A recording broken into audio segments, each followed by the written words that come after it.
and we appreciate you making us your listen, or at least one of your listens each and every day. So here we are, right here. I got Main Event Mike in the background. What's going on, Main Event Mike? Sorry, I'm late. I was busy drag racing Jordan Addison. Oh, okay. How'd that work? He won, didn't he? Yeah, he was doing 140 and a 50. Oh my gosh, look at this thing right here. I mean, I can't believe it. When I look at this, like I've been in the NFC North, the huddle, and I see these guys just these Viking fans just brushing this under like it ain't no big deal. Is this a big deal, Mike? I don't think it's that big of a deal. What's really disturbing is that the guy just signed his rookie contract last week and he's already driving a Lamborghini. And so all of this got me, I didn't know that much about this guy. I just know he's the next great, USC wide receiver coming out. So I went and looked at his highlight reel on YouTube. Absolutely nothing exciting there. They're against Rice, against Temple. I mean, these nobody schools. He's catching balls out of the backfield. No catches that really impressed me. He's not very big. He's only 6 foot tall. This might be a bust in the making, bro. I mean, when you talk about how high they took him and you look at all the excellent defensive players that were on the board when they took Jordan Addison and the state of this Minnesota defense, I think this speeding thing is just a blip on the radar. It's just a kid being a kid. But, hey, I think the Vikings might have really missed with this one. I didn't see anything in the highlights that impressed me. What about you, Jeremy? What do you think of Jordan Addison? I think he's Henry Ruggs 2.0. Wow. Whoa. Frankly, my dear, I don't give a damn. I mean, anybody that's going to buy a Lamborghini and be a weenie and do 140 and a 55 just to show off because he can, it's idiotic. That is reckless endangerment, which is a driving felony. Wow. I mean, 140 mile an hour. I mean, that was the thing that hit me because I know a lot of friends of mine that like to go fast on their motorcycles and they like to go fast in their cars and stuff like that. And I'll tell you what, 110 miles an hour is fast. That is fast. That is like, wow, I'm going 110, 120 mile an hour, 140 mile an hour. Like you need to go to like a racetrack with your millions of dollars, rent the whole thing out, and then do your 140. What if he would have hit somebody? Exactly my point. That's why I said exactly Henry Ruggs 2.0. Yeah, I mean, that's he's lucky. I mean, he's lucky that he just got caught. Honestly, if you're a Viking fan, you should be happy that the police arrested him and that he got what he got without killing somebody because he may never play again. I mean, like Henry Ruggs, if he does hurt somebody. Jalen Carter on line one. It's my gosh, guys. And here we that are. Happened in college before he was ever a part of the NFL. Say what you want. Doing it when you're in college is way different than doing it once you have your big money. Right. But he wasn't as lucky as Jordan Addison and somebody did die. Right. No, I'm getting that. I'm not saying he was lucky for it because that's wrong. Yeah, so that's definitely a good comparison right there to Jalen Carter because that's what happens. And then there you are. He didn't even lose that much because he ended up getting picked, high by the Philadelphia. What was it? Pick number 10, Jalen Carter 12 or something like that. Pick number 9. They traded with Chicago. Remember? Right. So pick number, I mean, he ends up not losing that much money because of the talent and everything, but you can really see why Brad Holmes would stay away from some of these guys that have the question marks. You want the guys that are going to contribute, not going to give you problems. And then, Jameson Williams online too. So, so, I mean, is this even compared to the Jameson Williams thing? Because that's what I've been, throwing here on this NFC North, the huddle. They seem to say, oh, yeah, well, now you're brushing the Jameson Williams thing underneath the rug. It's like, no, we're not really brushing it underneath the rug, but This Look is at way worse. Here's the comparison. One guy bet in a hotel room on the road on his college football team, right? I think it was basketball, but yeah. No, it was college football because it Was was it? during the season. Had to be college football. So either way, it was college, right? He's betting on Okay. college, which was an obscure rule that they didn't explain properly because 80% of the NFL veterans and rookies don't know it. Yet this guy did something that everybody knows is bad. You don't drive 140 on a regular road. 55 miles an hour is not an expressway.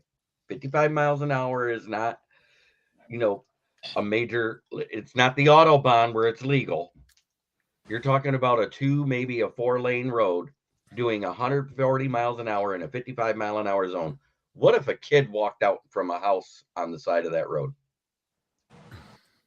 Yeah, there you go. That's it. What do you? I mean, can you compare it to Jameson Williams, Mike? Somehow? No, but I think that there's some validity to that. Maybe because it's a Lions player, we're a little quicker to poo-poo it, whereas we're going to harp on it a little more because it's a Vikings player. Maybe there's something to that. But I'm not really into this hypothetical. What if a kid had come out and what if? The fact is, what really concerns me is there going to be a suspension coming down, Jeremy? Would the league rule some sort of suspension for this? I mean, this is conduct policy all the way. Right. This is conduct unbecoming the shield, which on an average, when you're talking about PEDs and somebody does this and somebody does that, as long as you're not in a domestic violence or something, you'll probably see 3 to 4 games. Really? You think 3 to 4 games for a speeding ticket? It's more than a speeding ticket. If you're able to be arrested, that means it's reckless endangerment of human lives is what it's considered if you're arrested. And that definitely would fall under the purview of the league's conduct policy. So what did you say? 3 to 4 games we could be seeing without Jordan Addison? Yeah. Yeah. I would hope that it was going to be more than that. I mean, and not just because I'm a Lion fan. If NFL wants to send a message. The NFL, if they want to send the message, they're sending a message that they care more about gambling than they do people's lives. And 140 mile an hour is not a speeding ticket, Michael. 140 mile an hour is attempted murder on people.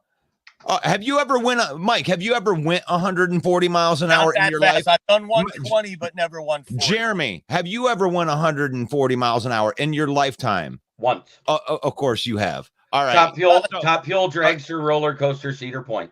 It does 140.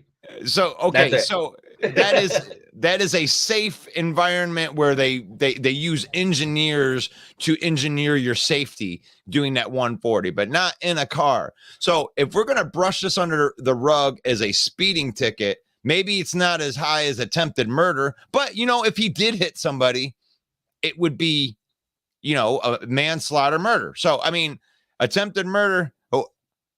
Let's say I've done 133, says Garrett. I mean, that's crazy. Good for you. Can you control your car? Like this is okay. There you go. Go ahead, Jeremy.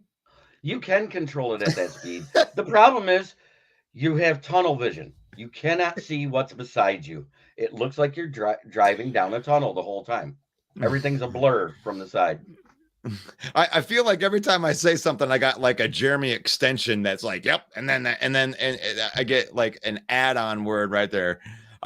Calvin says that did what JMO do would affect other people? Not in the least.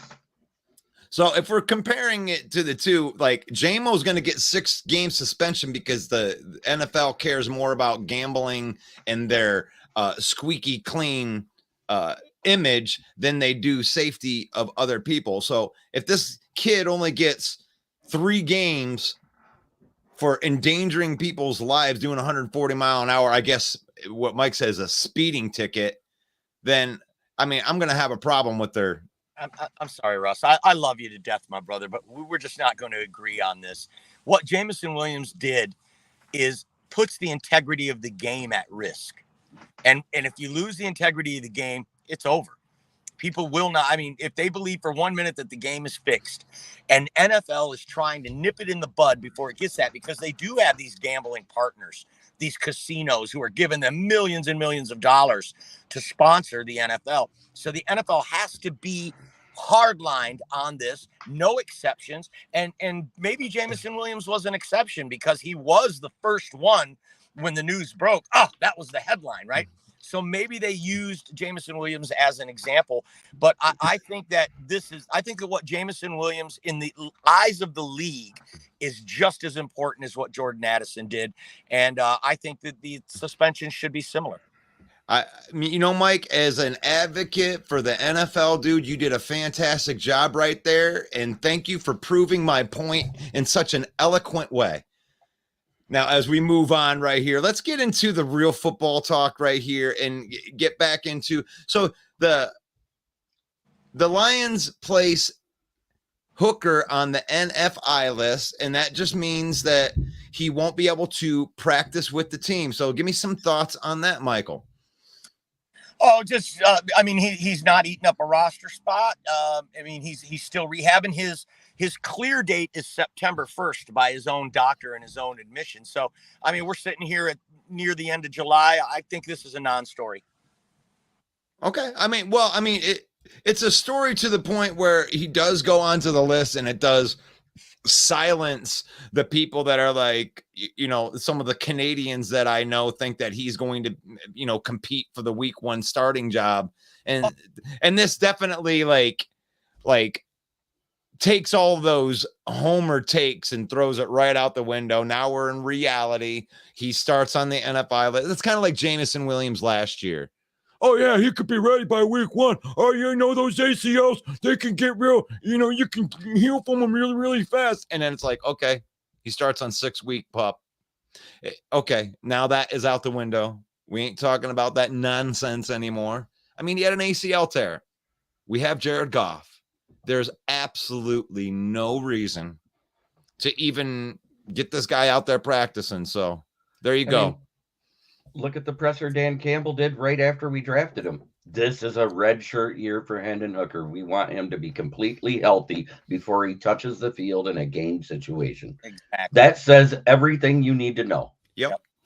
He tore ACL in November. We're only sitting at July. It's expected he'd be on the NFI list at this time. Hey, Jaron. I'm trying to get in here and look at some of these, and we did just change we can go right back to the car thing. Says Garrett says that he didn't hit anything.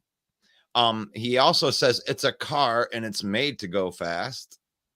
And Garrett also says professional drivers don't have tunnel vision. He's not a professional driver. Jason says that it's made to go fast, but it doesn't mean should be driven fast. Mm-hmm. So we got people on both sides of this. Anytime you drive, you are endangering people. Okay.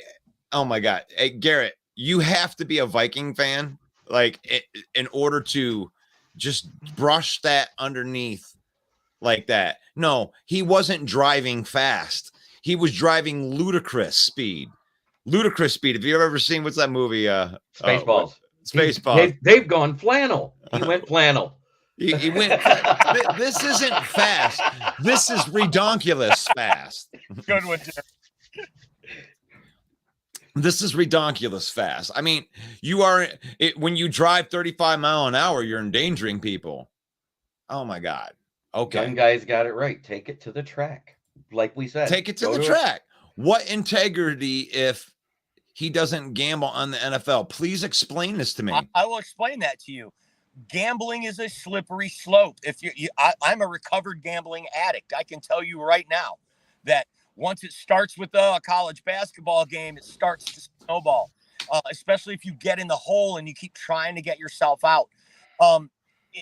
It's absolutely, I mean, his question is what integrity if he doesn't gamble on the NFL? It's gambling in general affects the integrity of the league. We can't even have a hint.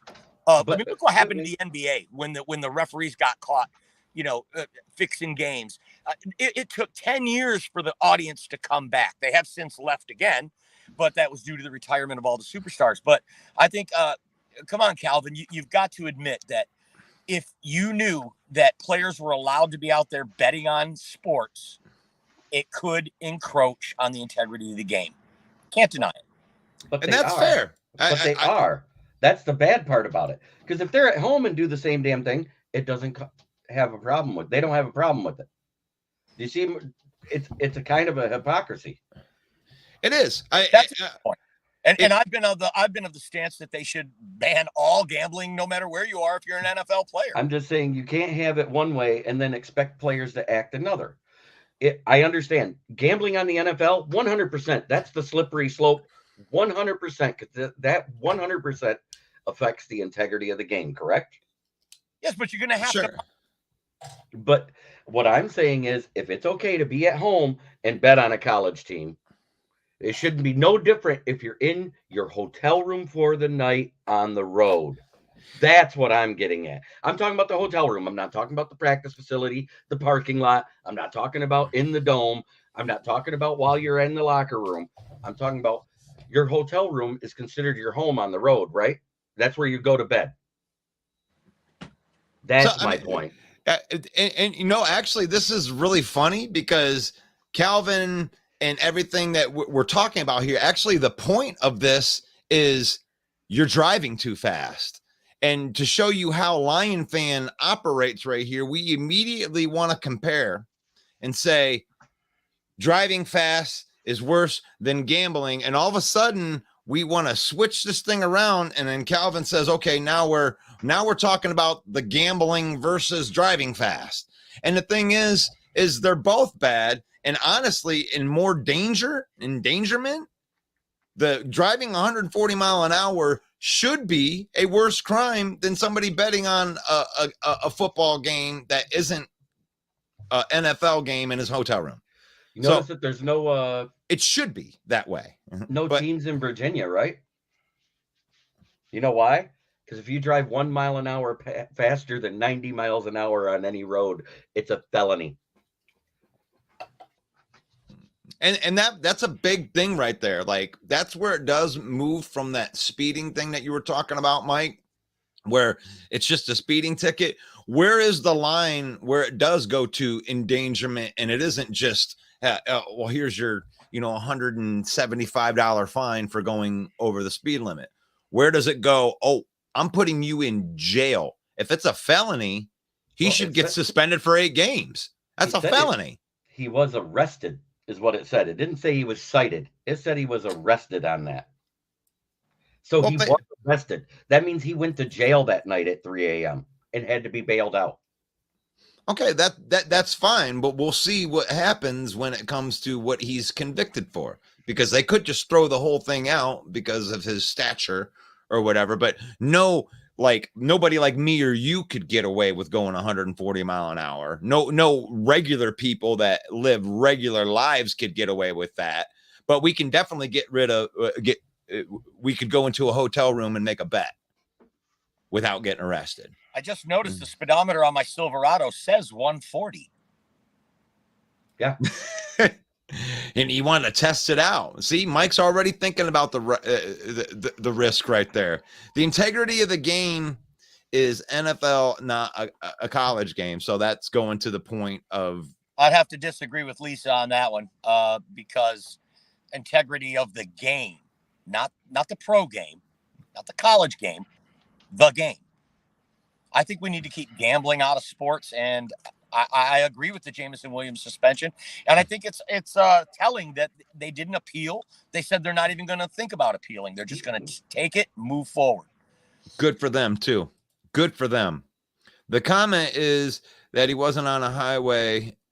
Is important.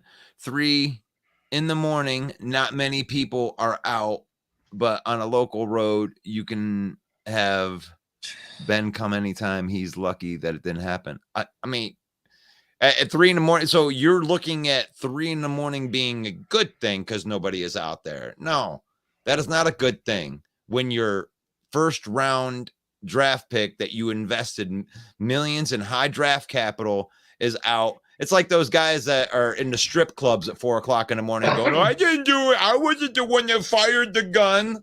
What the hell are you doing in the strip club at 4 o'clock in the morning? Stop it, Keith. Thanks for the comment, Keith, and enlighten. I didn't know it was 3 o'clock in the morning. When you add darkness into going 140 in a 55-mile-an-hour zone, I think that even makes it worse. Yeah. But he looked at it like a good thing. Say hello to my little friend. Yeah. Addison is just turning to training camp. I respect the dedication. I love yes. I love that one. Now that's the best defensive statement yet. You get a 5 on. I got to give you a 5 bag on that one again. You ready? You like that? You get 5 on that one, Baze Jaron. That is good.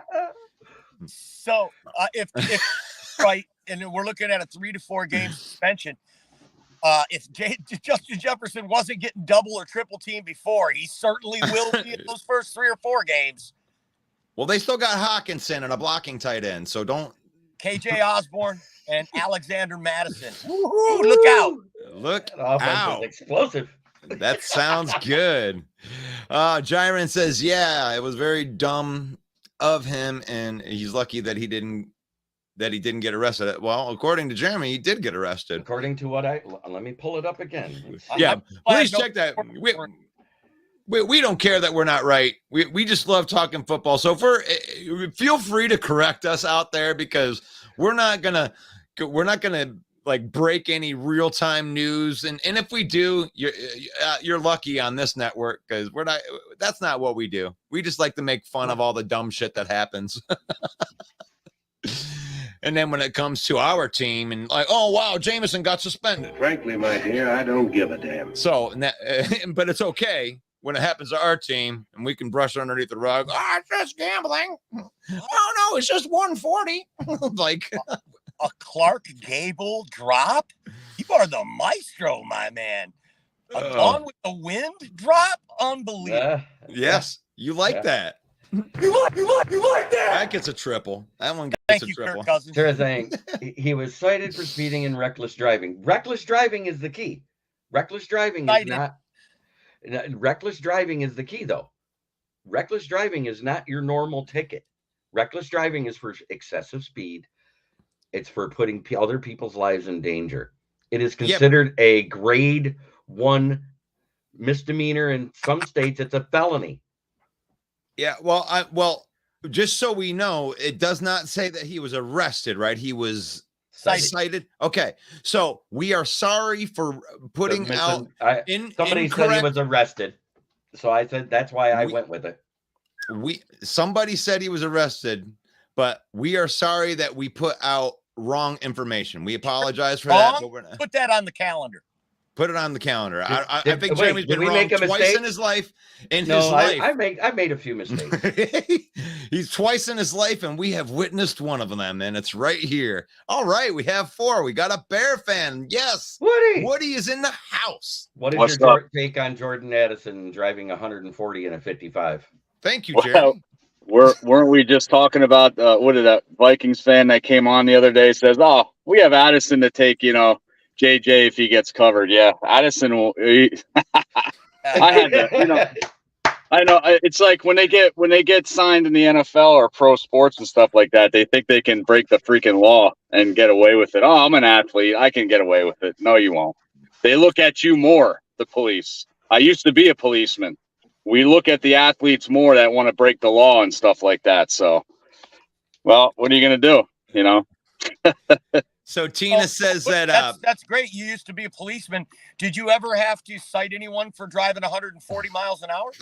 No, maybe on a Kawasaki freaking bike or something like that. But what kind of car did he have? Did he have like a Lamborghini or a Ferrari? Exactly. It's a Lamborghini. And I say that because he's a weenie for driving it that fast. Wow. Well, don't take it out on him. What's that? Do you live in Illinois? No, I live in Pennsylvania. So in Pennsylvania, if you're doing 140, do you know what kind of infraction that is? Absolutely. That's a loss of a license for a year. If you're, they could suspend your license if you're going 25 miles per hour over the speed limit. Wow. So that's a year of suspension there. Here in Pennsylvania, if you're going 25, they can suspend your license for a year. So imagine doing what, the triple, almost triple. He's gonna be calling Uber to the training camp. So. Oh, thank you, Woody. You've just given me so much material. Yeah, it's just it's sad, but you deserve it. I mean, even if it was a bear that did that, I call you a freaking idiot for doing that shit. You know what I mean? It's just dumb, but he better pipe up, go to those classes, go to the court trials when he has them and stuff like that, and hopefully he gets excused for those days. So Woody, what would be like for this 140? What could be his worst that he could get? I mean, could he see jail time in this, or is that just kind of it depends on the laws and stuff like that. If you had any more infractions and stuff like that, because for example, in Pennsylvania, if you get 2 DUIs within 10 years, you go to jail for 90 days. So it's different with states, but if it's in Pennsylvania, he could be doing some jail time for doing that. Especially if you're doing a 45 in a school zone, they'll suspend your license. They won't even ask you twice about that. Yeah, but I'm gonna have to pump my own brakes on here on how serious that I mean it is serious, but I'm gonna kind of lean more towards main event Mike's side here a little bit after hearing you and your in your experience as knowing about the police officers and stuff like that. So yeah, being cited and losing your license, that I don't think that I'm gonna die on a hill for all of that, giving him a hard time. I'm a little different because I lost my son who went head on into a tree he didn't see at 55 miles an hour because of a curve in the road at night. So I'm in a little different mood right now. So I think this is absolutely horrid and atrocious. Right. No car is set up to keep your body or anyone else around you safe at 140 miles an hour. Yeah, there's no reason ever to be going that fast. Not in the United States. I mean, instead of being an NFL athlete, go to NASCAR. You can do it and it's legal. Or move to Germany and drive on the Autobahn where there's no speed limit. Yeah, but I didn't know about that, Jeremy. I'm sorry to hear that for your son. Yeah, I'm sorry. I'm gonna run over. I'm just gonna pop out for a second. I'm gonna go post on my Facebook. Jordan Addison's taking an Uber to training camp. Hey, Mike, I already posted it on my chats too. So did you really? Oh crap! All right. No, just under Mike the Bear fan, I did it under House Hall and stuff. Nobody looks at that anyway, Woody. Jesus Christ! There we go. Oh wait, we got A-Dubs in the back room. I didn't see that we had a second row right there. Welcome to the show, A-Dub. He's got a little bit of delay. So all Packers fans have delays. I don't know why. Hey, A-Dub. That is good. Well, so what do you think about this 140 mile an hour nonsense here?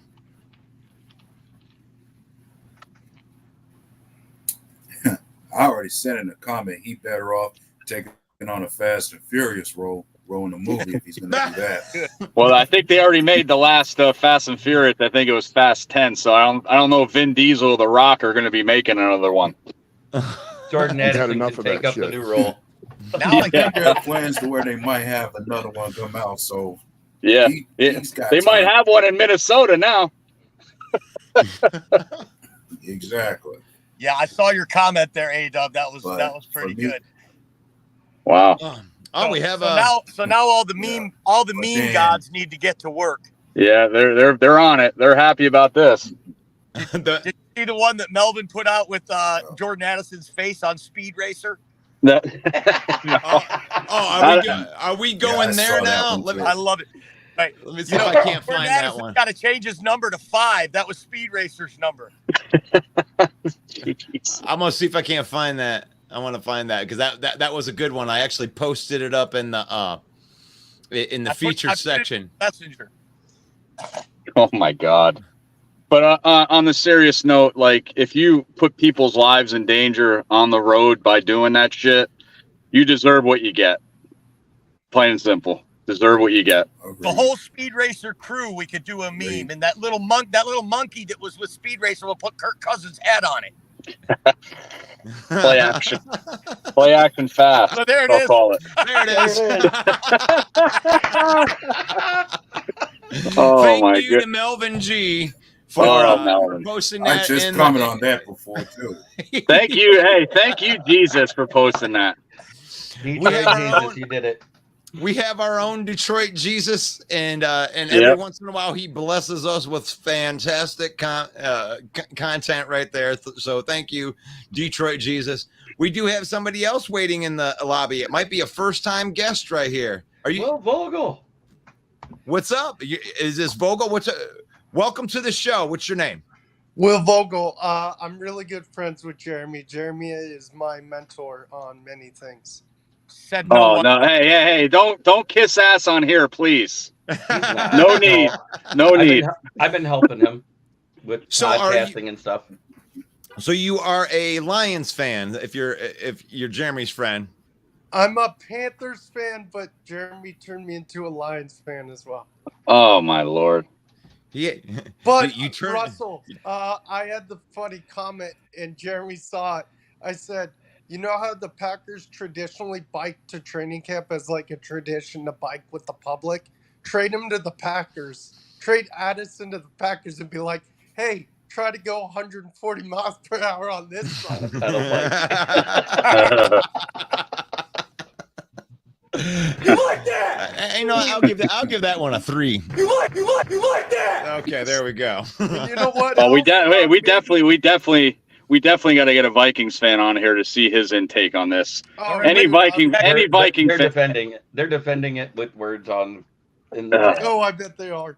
But yeah, See, thank you for having it me don't on count, the show. though. I can be on for 10 minutes, and then I've got to travel today. Cool.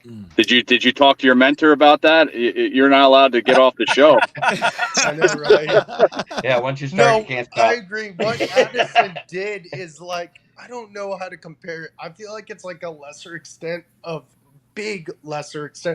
what Ruggs did. You need to suspend the guy like at least 7 games, in my opinion. At least 7 games? Yeah, I think it should be like comparable because I think we're setting a bad example here because I believe what Mike says about where you do have to draw this giant line in the sand and say, look, you can't cross this line. And I understand that. But when you're comparing these gambling suspensions with like guys who knock their girlfriend's head off of their shoulders or guys that are driving 140 mile an hour and breaking the law, I mean, it isn't illegal to gamble. It's against the NFL's policy to gamble. So it's not like they're going to go and give him a misdemeanor or have him, go to probation and So go on, to gambling classes. Gosh, that's such a So great. on Jeremy's show, we brought up gambling one time, and I feel like how they do a symposium every year, and like, oh, what was it, Jeremy? 80% of guys didn't know that the whole gambling thing. I feel like you need to have a thing with like guys who've been recklessly driving, put them through a driver's safety course, and at the end of the course, just test them on their driving and say, hey, we're going to put you through driver's ed again. Now, here's this is an honest question. Now, would they train you how to drive at 140 miles an hour? No. Okay, I'm joking.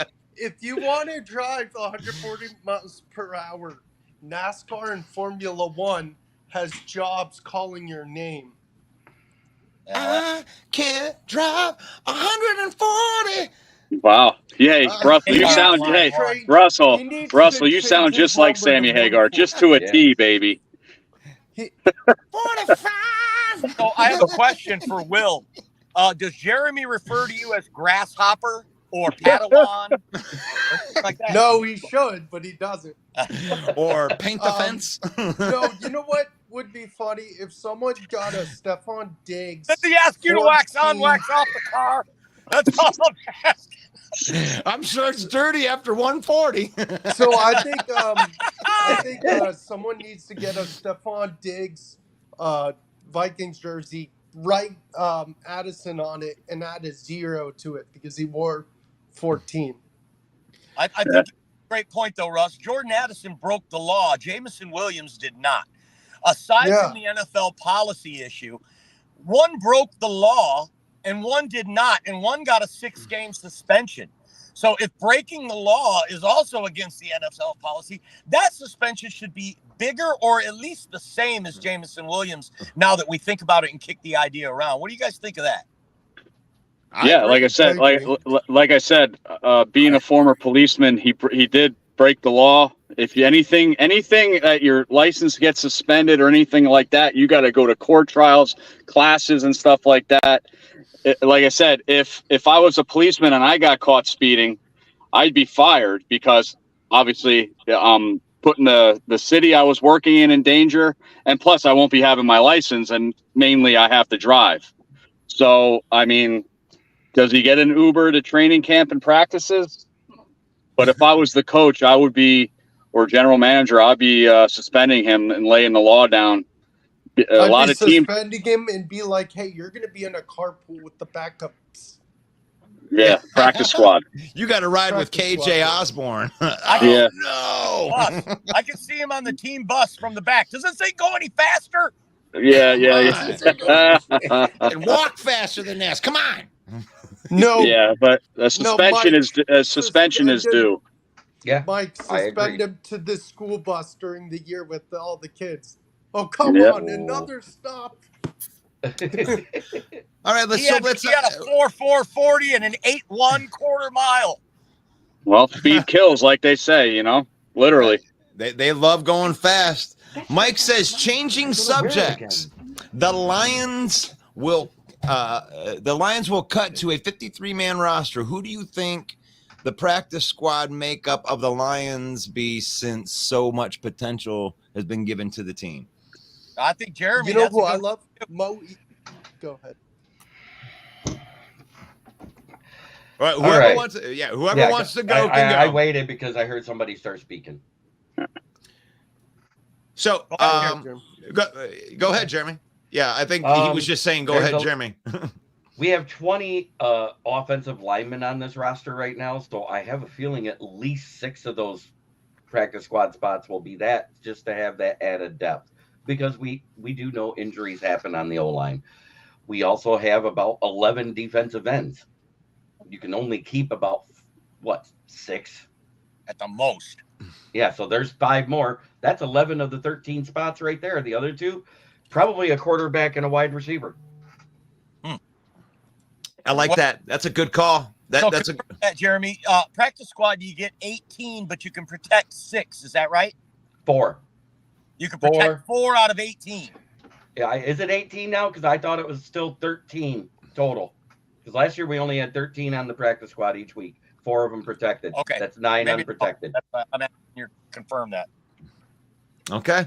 So, yeah, I mean, it is an extension of the roster, and we used that a lot last year as far as the Lions, because we did have a lot of injuries going down the stretch, and you wouldn't know it because of all the wins, but we went through a lot of injuries last year down the stretch where you had, like, leading wide receivers like greats that you know of in the Bears camp, like Tom Kennedy. Oh, I'm sure that rings a bell.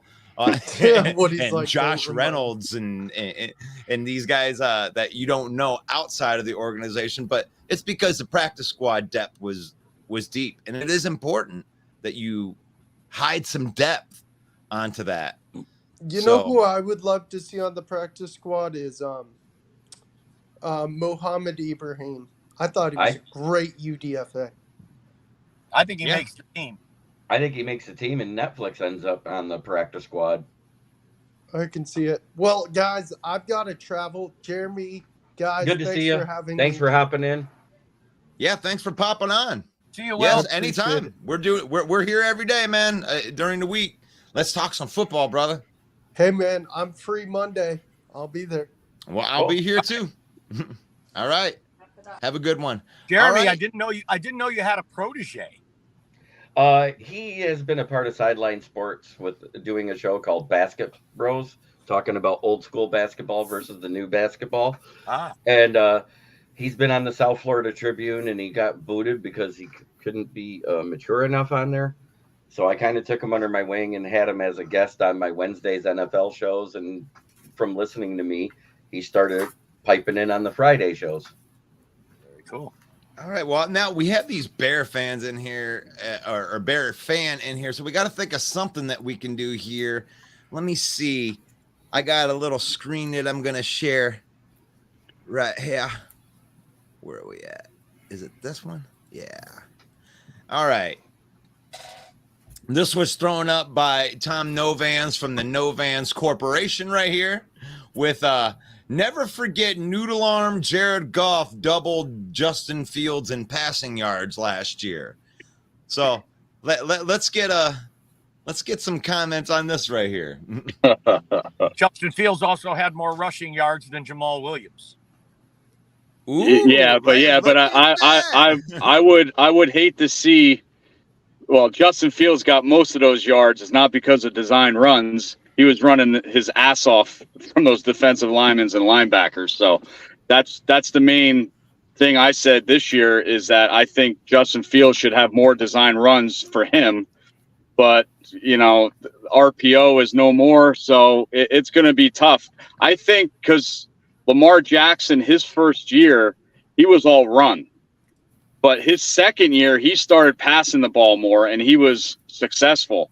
So I'm hoping with all the weapons and our offensive line is beefing up, I'm thinking Justin Fields, he's going to have a decent passing year this year.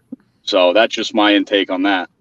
Right on. So let's go to a Lion fan right here. How about you, Jeremy? What do you think about this post by Tom Novan? I wanted to make that bigger real quick so I could actually read it because I don't have my reading glasses today. Can I see the picture again? Yeah, hold on a minute. Boom. There you go. I can try to make it bigger. Let me see if I can. Yep. I don't expect that Justin Fields will throw for that much anyways because it is more of a running offense, period. He has more weapons. I expect him to do better if he learns how to read instead of running, because you guys can say he was running for his life, but the pocket was held for 2.7 seconds, which was 9th best in the NFL last year. Thank you. So that meant he was a 1 read or a 2 read and run quarterback. Right. Well, Okay. Jeremy, with Mooney's injury and stuff like that, he liked to favor Mooney, which he can't do that. We'll see this year. But like I said a couple weeks ago, is that he doesn't like throwing the tight ends. He has to get Cole Kmet and new addition Tanyan involved this year. That like I said, that's going to be my dark horse this year is the tight ends, and he has to get the ball to those guys. But wasn't Come on. Kmet the leading receiver? Cole Kmet was number 1 target last year, and I don't care if you add an offensive line or DJ Moore, the guy couldn't hit water from a boat. Okay? That's why Jared Goff doubled his total, as Tom pointed out in the post. He didn't have a lot of offensive line, but you know what? We've seen great quarterbacks overcome those things before and at least salvage a winning season. I think the kid's in trouble. I wish him the best. I'm scared of the kid, and everybody. I've been very vocal about the potential. What this kid could be is very scary for the NFC North, because if he can get his accuracy down, I mean, the kid's an incredible athlete. We saw what he did at Columbus University. The guy can throw the ball. He's just froze on us. They do that to me all the time. I know. Like I said, I know Cole Kmet was their leading receiver, but this guy's it was just lack of weapons. I mean, like I said a couple weeks ago too on the show, is that when we get to the 20, the tight ends got to be the key like I said, when we had Jimmy Graham, when we had Trey Burton, Zach Miller, that's all our offense was within the 20-yard line getting in the end zone is throwing to the tight ends. Unless you had, again, Alshon Jeffrey or Brandon Marshall, we would hit them in the end zone. Those tight ends are key within the 20-yard line. That's what I'm talking about. Right on. I want to get A-Dub's thought on this. Everybody pay attention for the delay right here. But what is your thoughts on Justin Fields versus this Tom Novan's comment on this post right here? When I look at that, it only reminds me about how much more work that Justin Fields has to do. Like, when I watch the kid play, I'm not going to say he's not a good thrower, but when I've seen big plays from him, it's usually going to be more on the outside. And I wonder, what is the percentage for Justin Fields targeting the middle as opposed to outside on the numbers when it comes to him throwing the football? And it always seems like he'll normally go for the, and when it comes to him throwing, it's usually going to be the bomb it pass. Like, we see more from him in terms of arm strength, more so than we see arm accuracy on the field. I like that. That's a great take right there. And I'm going to just take the elephant out in the room. Everybody kind of spoke on this, and I want to come to the other side of this argument, which is the Jared Goff side, and it kind of lends to something that I've been saying a lot this offseason, which is that the people love a running quarterback. It's more exciting to see a running quarterback, and Justin Fields has all of this excitement going to this year because he's exciting. He gets outside of the pocket and then he likes to run. And a lot of people like that type of thing. But what is undersold in this league is what Jared Goff does, where he just sits back in the pocket and quietly has a very, very good throwing year, and that he still gets crapped on because whatever, he's got playmakers or whatever reason you think that is not his ability of why he's getting all of these yards. So that's what I see with these two, because we want to talk about how bad Justin Fields is going to be rather than how good Jared Goff was all last season. That's a great point. But we can move on. We have a couple people asking us to move on right here. Tina says, can we go in and can we talk about Mims? But I don't know if we can go in and talk about Mims because we have Bear Down Mike, who is also in the back. So we have 2 Bear fans, 1 Packer fan, and 2 Lions fans. So Bear Down Mike, I will let you bring a topic to the conversation if you want to. Well, when Woody was talking about Justin Fields, did you guys realize 9 players in the NFL, 9 quarterbacks threw for over 4,000 yards? Did you see how many throws they made? Up in the 500s. Justin Fields only threw the ball 319 times. Right. So you got to think that this was a running offense last season. With the additions of the wide receivers, that's going to go up 200 and plus. Yeah. It was a running offense even on passing plays. Yeah. But that's a good point. There's plays where he looked like he wanted to throw, but he had to tuck it and run because the guy wasn't paying attention. Oh, A-Dub's got something. Yeah, and Russell, if I was going to bring up something else you could speak about, you mentioned the case about dual threat quarterbacks, and I'm thinking that's one of the factors that could speak volumes about why running backs are not getting paid as much anymore. One of the reasons is running backs are getting little to no pay nowadays. It definitely could contribute to it.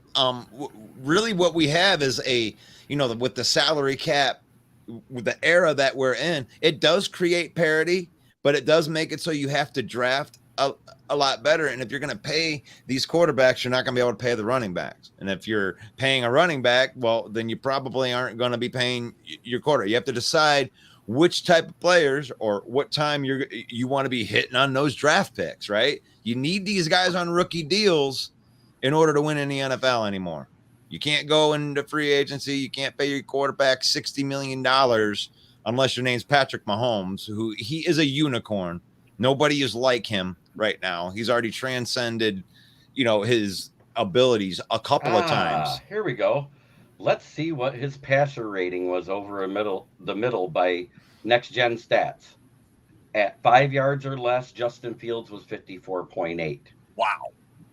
At 10 to 15 yards, it was 96.7. So that's just under the safeties. That's actually pretty good.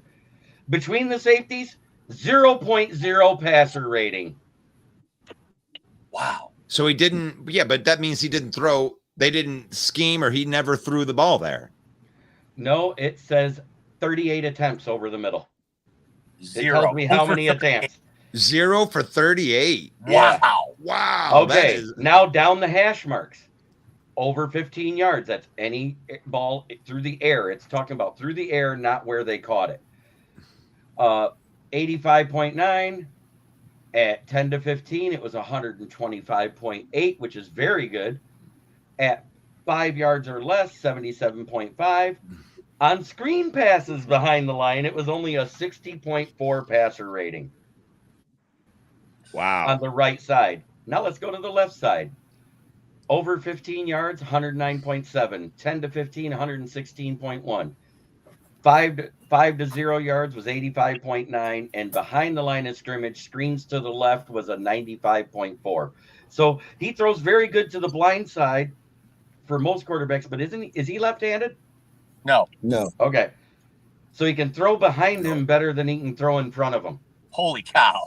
That's an interesting stat, Jeremy. Thanks for that. Russ, I'm up against it. Can I sign off? Yes. Let me go get my little promo here for you, and then you can go ahead and do that. No, I got to ask Mike something. You going to pick up Addison? Are you the Uber driver? No. That's a good one.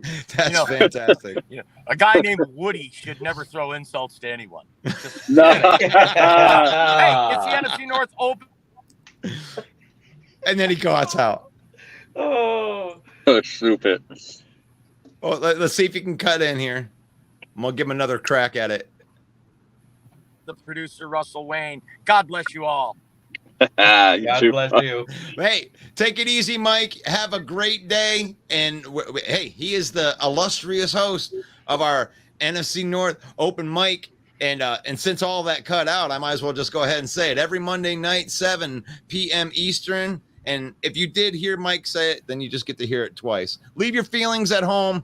We want to hurt your feelings. We want to rip on your favorite team. 75% of your takes are wrong just because you're on this show, and that's just the way that it is. And we appreciate it. And we appreciate each and every one of you coming out and watching talking heads talk about football in July. How do you like that? That gives like a 5. You like that? Before we sign off here, because I know it's coming soon, I wanted to mention the fact that Jahmyr Gibbs signed his contract on the eve of training camp with a 4-year, $17.85 fully guaranteed contract with a $9.4 million signing bonus. That's becoming more popular, isn't it? Like these fully guaranteed rookie deals. I mean, but not for running backs, which leans towards what Brad Holmes said to Peter Schrager. He's not considered a running back here. He's considered an offensive weapon. He's going to be used more at wide receiver than at running back. You guys think he's going to be used as a gadget player? No, he's just going to be a target machine.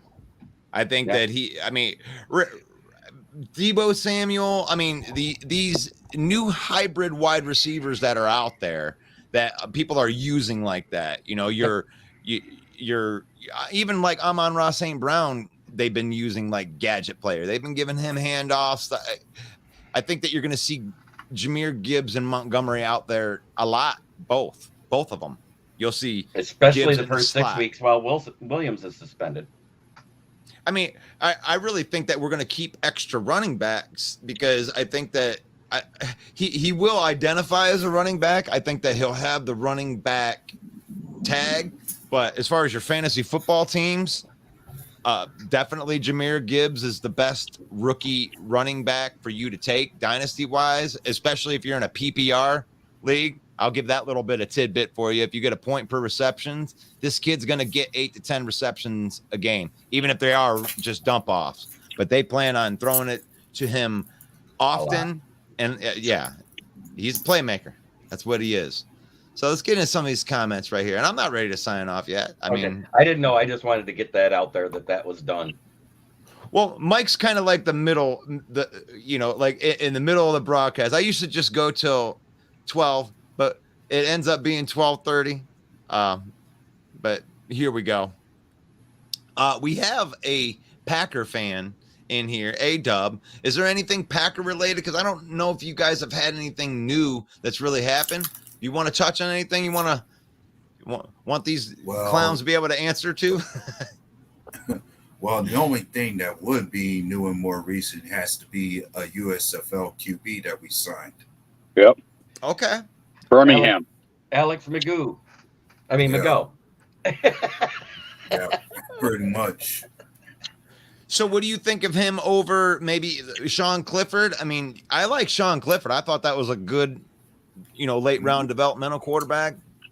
Well, when it comes to this USFL QB, I heard about what he's been able to do down there, a former MVP in his own right. But for me, I look at this as a guy who's just coming in as far as bringing competition to the QB position, as far as somebody who could fight for a roster spot, as far as that second stringer behind Jordan Love. I thought at best he'd be just another camp body who just adds competition to the QB spot as far as somebody who could back up Jordan Love. Yeah, I like that take. And now since they have that new rule that you're allowed to actually have 3 quarterbacks on the active roster, and that's cool. That's But cool. Sean Clifford, he played for what, Penn State? Yeah. Doesn't count. Nope. I mean, well, if you actually watched him play against some of those defenses last year, Sean Clifford was pretty good under pressure, being able to like throw the ball right as he was getting hit and stuff. I was always impressed with him, and Penn State isn't known for really having great quarterbacks, but he stood out as one of the better Penn State quarterbacks to me. But I mean, I'll compare him to Kerry Collins. That's fine. Okay, yeah, Kerry. I mean, underrated dude right there. That dude played into his 40s and played on really, really good teams. And these good game manager guys. I put Goff in that category. I put Kirk Cousins in that category. These guys that just are just your pros. You're not like I said. You don't want to see any of these guys out of the pocket. It's like, nope, don't want to see any of that. I just want to see you in the pocket. I want to see you protected, and I want to see you distributing the ball. Oh, amen. There we go. Sorry that there's not a ton of news as far as we'll probably are going to go back into this Denzel Mims things, because this is what Tina wants to talk about. And I think this is a good signing for the Detroit Lions. I mean, you can't really call it a bad signing because they didn't really do, or a bad trade because they really didn't give anything up for it. So just a 6th round pick for that. Yeah, and we got a 7th round back. I was misspoken yesterday because the way the thing was worded. We got Mims in a conditional 7th rounder, and they get a conditional 6th rounder. So it's just a swapping of a late pick. 6th round and 7th round, there's not that much difference anymore between them. Yeah. And you're paying nothing for it, really. And it's a conditional 6th round pick, too. So if he doesn't even make the roster, they just release him and nobody gets anything. They don't get nothing. We don't get nothing. There's really zero risk in just bringing a speedster in. And that's all he really is. I mean, I don't want to oversell. Like, we have some bona fide number 2 wide receiver now or something like that. I mean, he's really fast, 6'3". He fits the build of what we need while Jameson Williams is gone. But I mean, I'm not going to call home about this guy. I'm not I mean, I'm not going to die on a hill saying, yeah, Mims is going to be the next big thing. I mean, he's had over 33 catches on 42 attempts over his career of catchable passes. If you count the drops, and they include balls that hit you in the back of the shoulder pads or the top of your helmet, is a catchable ball. You guys know that? Those count as drops. Back shoulder catches, man, they count. I know. Yeah. But when you say this is the list of your starting quarterbacks you've had thrown to you over the last three seasons. Sam Darnold. It's my quarterback. Zach Wilson. It's my quarterback. Chris Streveler. It's my quarterback. Washed up Joe Flacco. It's my quarterback. Mike White. It's my quarterback. And last but not least, whale shit on the bottom of the ocean, Josh Johnson. It's my quarterback. And so I say Mike White's the best quarterback out of all of them. But believe it or not, the best my quarterback. the best chemistry he had out of all of them was with Chris Strebler. Jesus. So, needless to say, Mims has not really had a real good shot at this thing called the football life. And he had a defensive head coach, which means they don't develop offensive talent. If you're not producing, they just move on. You know, I'm one of these people like that believe that this was a bad. It was more bad of a trade for New York than it was a good trade for Detroit. Yeah, it's like, what are you doing? You're giving up Elijah Moore in a trade for like a trade down from the second to the third round, and then you give up Denzel Mims for like a conditional 7th round pick. Why? Oh, because we signed Alan Lazard and Randall Cobb. So what? I can't even believe I picked these guys to be my dark horse Super Bowl pick, and then you go out and do all this crap. Password. It's Rodgers' wish list. Yeah, I mean, why are you bowing down to Aaron Rodgers? Because that's what GMs do. I know. Packers did it for a long time. No, the A-Dub couldn't even handle that conversation. No, it's all right. It's all right. I mean, he's handling his business. Guys. I know. I gotta get going. You guys have a good one. All right, Bear down, Mike. It's great to have you on here. Thank you. You guys. Wouldn't that be something that just like when Stafford left Detroit, he went to the Rams and won a Super Bowl. Imagine if Aaron Rodgers wins a Super Bowl in New York. Oh man, shit's gonna hit the fan. I tell you. Well, I still like what Vanessa, for lack of not knowing his name yesterday, he came in and asked, what happens if the Jets and the Lions make the Super Bowl and Mims catches the touchdown pass to beat Rodgers and the Jets? Whoa. And I was like, wow. And that's a Packer fan asking that question. You know, that's a stretch of a Super Bowl. It's a stretch. I'm not gonna lie. What a compliment. Like, I was just like, wow, you are a Packer fan and you said the word Super Bowl and Lions in the same sentence. That's amazing. Well, I gotta get the article. I read an article yesterday that I don't know where it was, but they said they put percentages in and they picked Detroit to win the Super Bowl just on percentages wise. I got to get the site. I'll send it to you. But I read it and I was like, crap, and I lost it. I was like, where the hell is it? Because I was going to mention it today on the show and show you. But yeah, so there's something to be excited about in Detroit this year. Yeah, we want to be excited, but as Lions fans, we've always Jared Goff said we've learned how to taper our expectations, and sometimes you don't know whether to continue to taper them or just to follow that little good feeling down the wormhole, because we've been hurt so many times, Woody. We know.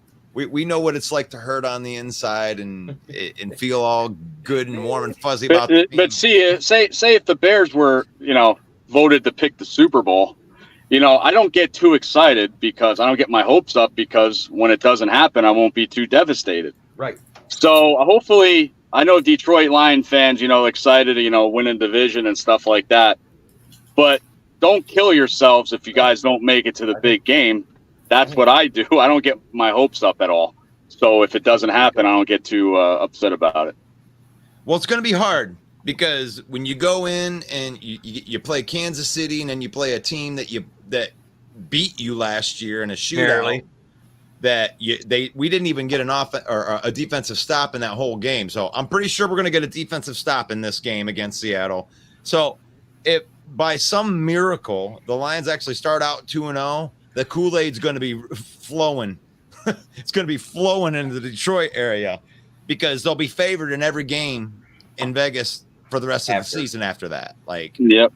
If they take out Kansas City. See, the bad part is I don't believe they should be, because of how the Kansas City defense has played the last 4 years straight. You can Well, say what like- you want, but they start out slow. They I- average giving up 28 to 35 points a game.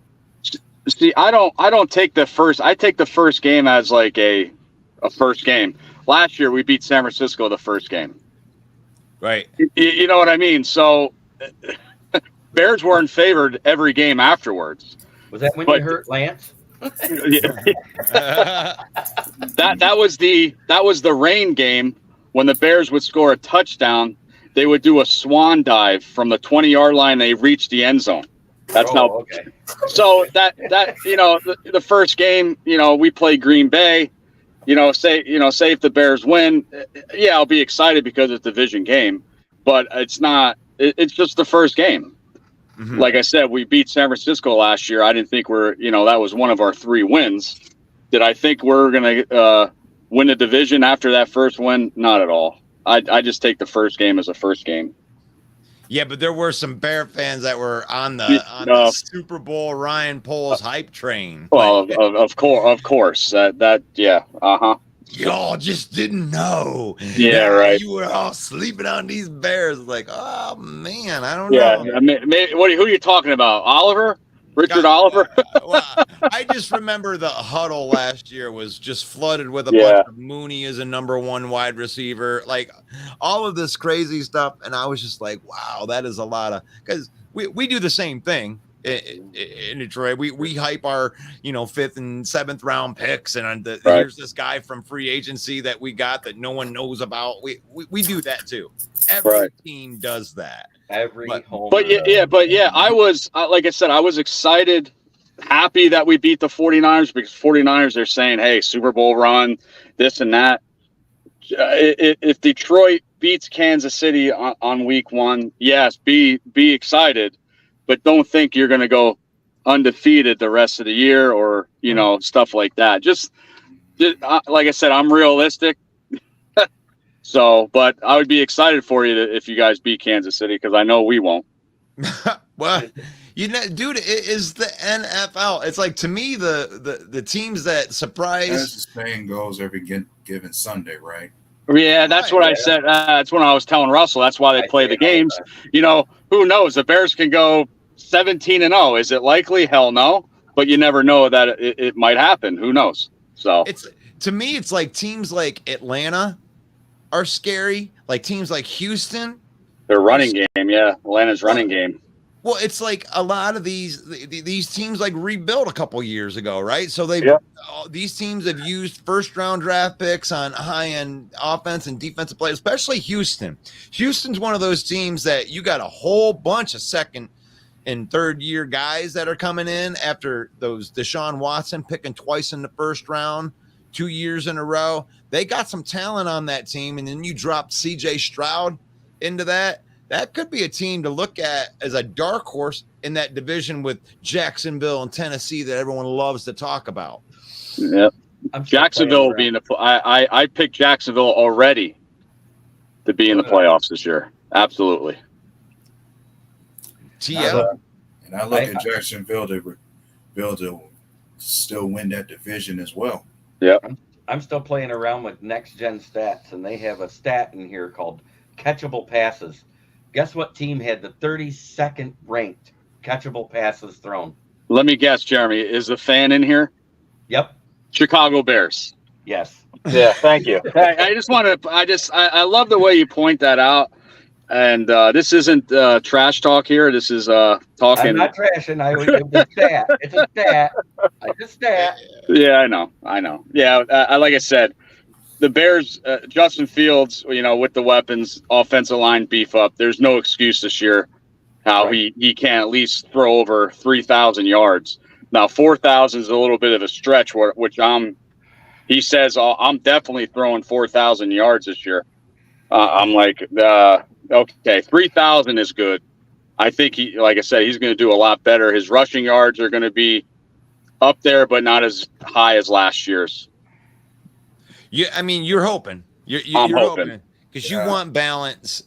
And I'm hoping for not an injury either, because like I said, we got great old Nathan Peterman and then PJ Walker. So, and I was going to say another thing you want to want to say and hope for out of Justin Fields is that he limits his turnovers too. Like he has been very high on that the past 2 seasons for you Bears. Right. Yeah. He's like, I mean, you know how Jay Cutler, he broke all the Bears passing records, but Jay Cutler liked to force it a lot. So, and then he would throw in the interceptions and stuff like that. Hey, I know you're a running quarterback. If you're getting chased and you can't get out of the pocket or pass the line of scrimmage, throw the ball out of bounds. There was a lot of those last year's as well. Him taking the sack, throw the ball out of bounds and go to the next down. And 90% of his fumbles was when he was running outside the pocket. Right. Yep. Yeah, I mean, when it comes with a lot of guys do this in the NFL because when you don't have a great team around you, you feel like you have to do more than. And Russell, is there any way you can bring that last comment up? Which one? The one about the Bears with the no defense, but they 10. There you go, right there, Sarah. It wasn't that one. It was another one. There was a guy that just put the comment in. Something about Bears. Yeah, there you go. 10 games last year were no defense. That's a good point too, because our schedule is in our favor this year a little bit, and our defense is a lot better with the addition of the linebackers, and our CBs are gelling like Gordon and Brisker. What I said, we have to get an edge rusher because we were last in sacks last year, but that was a good point. And our schedule is a little bit more favored than last year as well. Yeah, Brisker's a really good. Yes, even though he was from Penn State. Yes, I know. Well, Penn State's notoriously good for defense. If you go to Penn State or Iowa for defense in the Big Ten, you're okay. Just don't go there for offense. Yeah, when Penn State beats Michigan and Ohio State and stops playing Akron and stuff like that, and they start beating Ohio State and Michigan, I'll turn my head. But they can't beat them worth crap. So that's why. But Brisker and Gordon, they are gelling, and hopefully after this year, this year Jalen Johnson has a better year because they're talking about it. If they're going to keep him or extend his contract or get rid of him next year. So hopefully that works out. We got to get rid of Vildor. He was just terrible for us last year. So, and Eddie Jackson said he's going to have his best year as a safety this year. So. I like to action speaks louder than words. Yeah, Action Jackson. Yeah, get it going, Action Jackson. Put some action behind that Jackson. Absolutely. But I'll give Brisker. I think he is the best young safety. I thought he was the best safety out of last year's class, and he proved it in the stat department. I think Kirby's coming up on him, but Kirby's a good pickup for the line. But Brisker was more solid throughout the entire year. Right. I mean, Kirby Joseph was Aaron Rodgers' daddy and really not much else after that. Right. I hear you. But I have to get going, but I want to say, House Hall Report, we do our shows Wednesday nights. I say Eastern time because that Eastern is the best time to have. 7:30 Central Standard Time. And then this Sunday, it's going to be 11:30 Central Standard Time. This Sunday is our first show. Come and join us, comment, and do whatever you want to do. I love it. Woody, So, hey, what's that? Before you hop out, what you should wish for is, regardless of the yards, is that he improves his completion percentage to over 60. Absolutely. Yep. Yeah. I think, like I said, I'm optimistic he's going to have a better year. Did you really cut him off? I didn't cut him off. He cut himself off. But you got to stop asking people questions right after they're done. Like three times this week, I tried to close the show out, and I'm like, "All right, God bless. Well, one more thing," and it's like he was like, "Hey, here's my show. Peace out. One more question, Woody." It's like, dude, he's trying to get out of here. Poor guy. I actually didn't. I did not do that. I feel like I keep on kicking people out, and it's not my fault.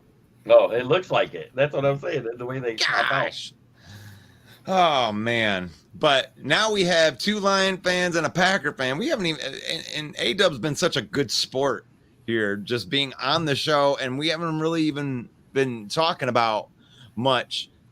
They got a great young, I think, Dobbs, Reed, and Watson is a 1, 2, 3 wide receivers right there. You got a good young wide receiver core that not a lot of people know about. So that may be able to help out Jordan Love to get on a quarterback tip right here.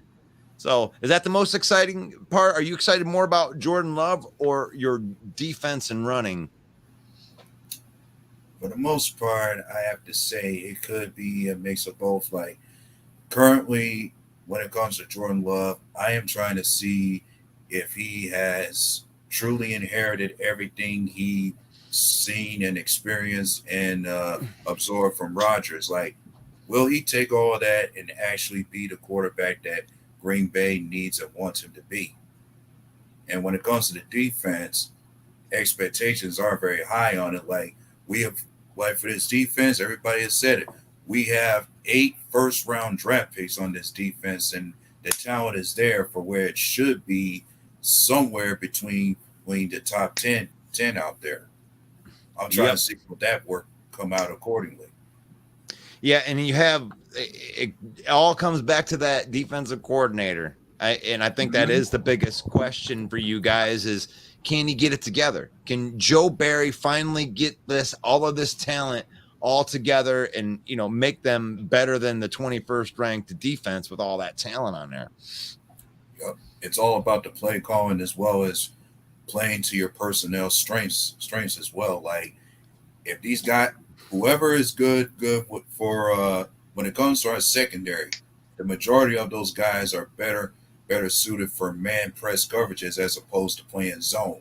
So play to that kind of strength. And then when it comes to your linebackers, if their strength is best built around coverage or the run stop, have plays called where you do that. Just play to your personnel strengths is what I would suggest with Joe Barry in terms of your play calling.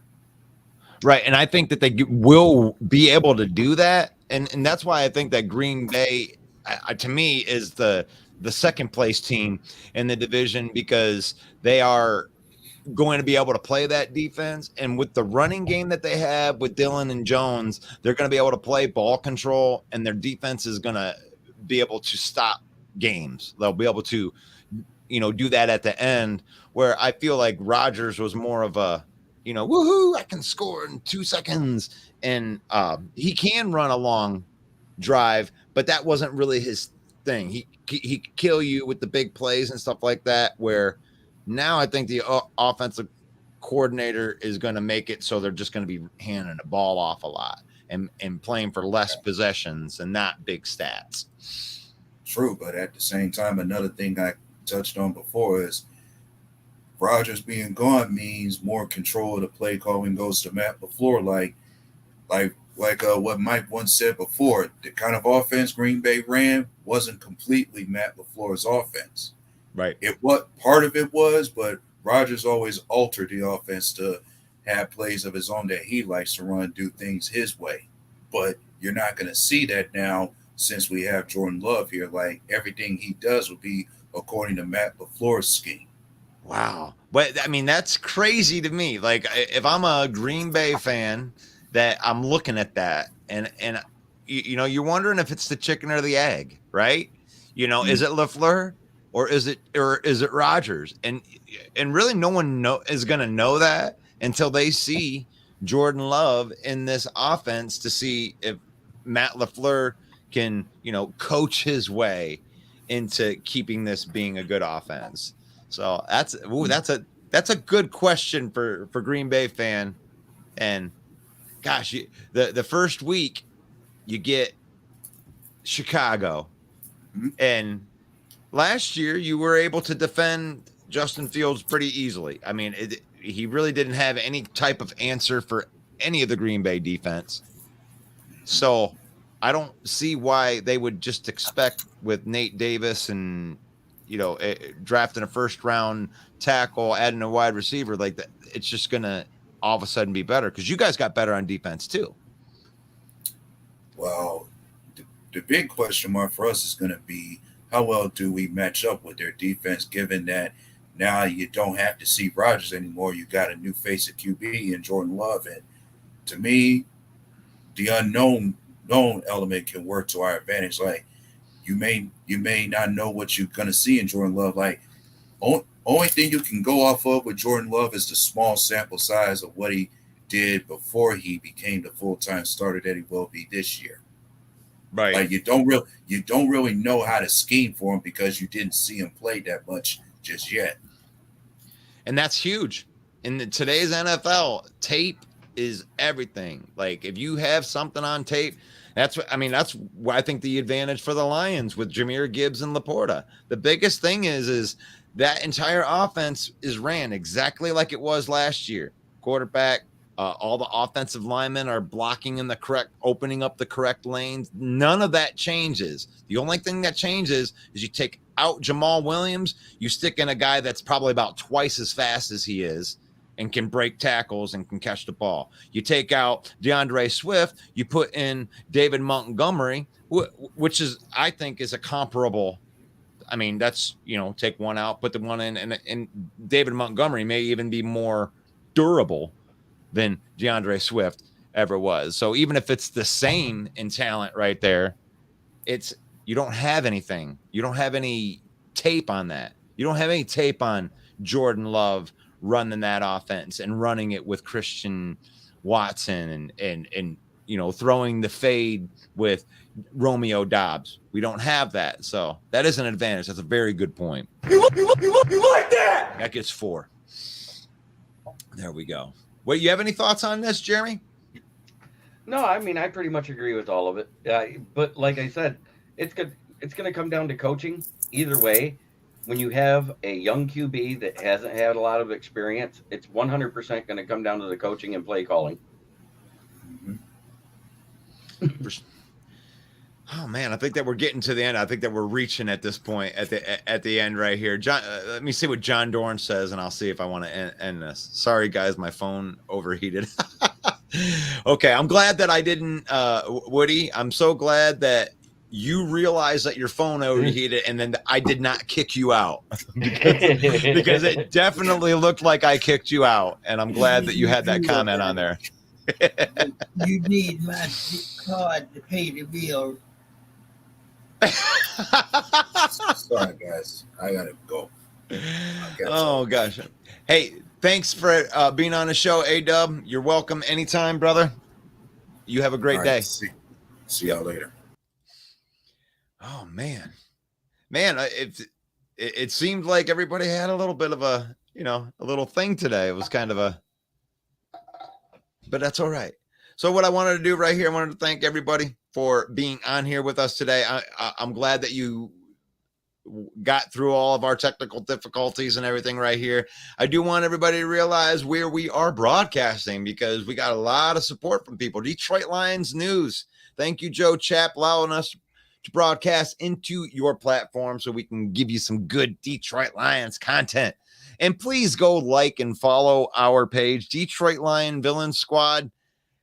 We content 365 days a year. We put over every podcaster that comes on here. So whether you're supporting the Chicago Bears with Mike the Bear fan, or you're supporting the Packers with Bill the Packer fan, or if you're supporting the Minnesota Vikings for some odd reason, like Sarah. And we appreciate Sarah coming on and representing the Vikings every day, but we don't have a page to go with that yet. And then Smoking Jeremy B here. Why don't you give yourself a plug? Well, you can find my content at Kneecap Biting with the Detroit Lions. You can find my writings at the SouthFloridaTribune.com. And you can also find me on the South Florida Tribune YouTube channel, where I do multiple podcasts weekly until the off season is over, because I just hate off season. I don't know, man. To me, I love off season because it gives us a chance to really look at all of these teams. I'm talking about that lull. Yeah, the lull is tough, but I'll tell you what, we here at the Main Event 365 and over there with Biting Kneecaps, Detroit Lion style, we are committed to 365 days a year of some form of content coming out either on the page or in some kind of live form. We made it through the entire draft. all like 120 hours of it. It was the marathon. Thank you, Ken Dobie, for that too.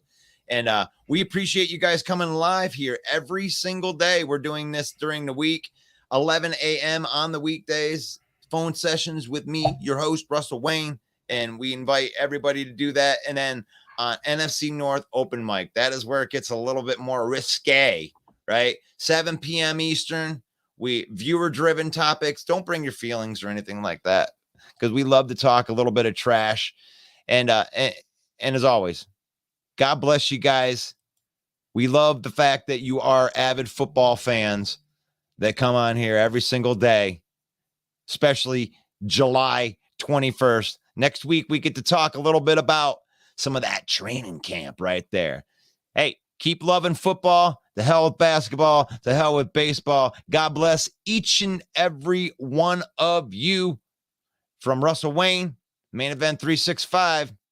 Take it easy. One Pride.